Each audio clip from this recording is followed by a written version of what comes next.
Ötken günler cebrini, yüreğini, sabrini, yakınların kadrini bilersen, kırıkdın ötkendi.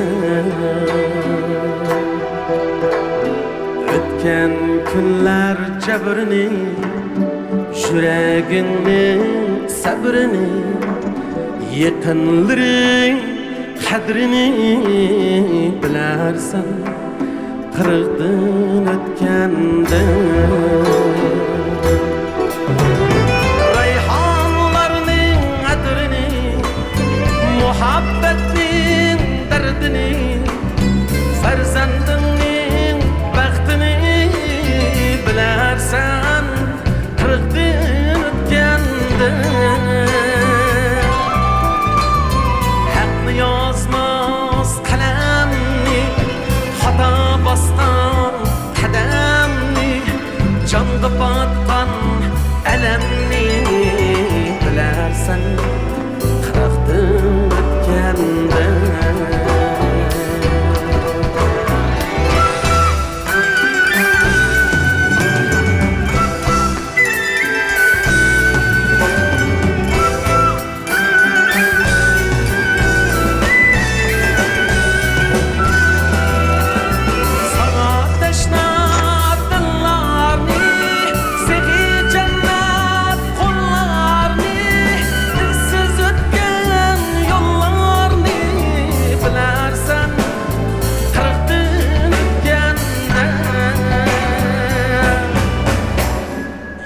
Bergen azarın, ebben ahem kararın, Çin dost ve yar eğyari bilersen, kırıkdın ötkendi.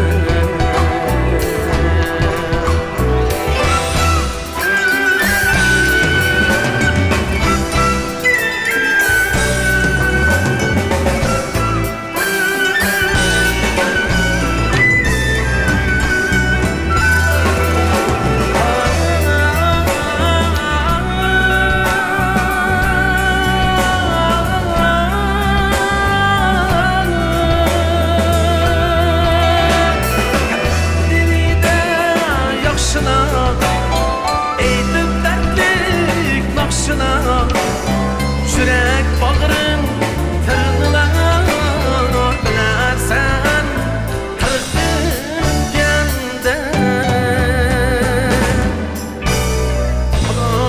Ana kadrini, el yurtunun mihrini, bu mukaddes riştini bilersen, kırıkdın ötkendi.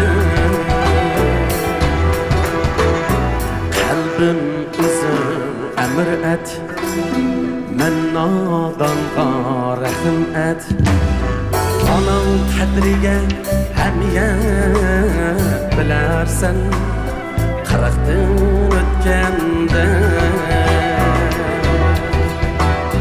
Otam kadriga hamiya bilersen, kırıkdın ötkendi.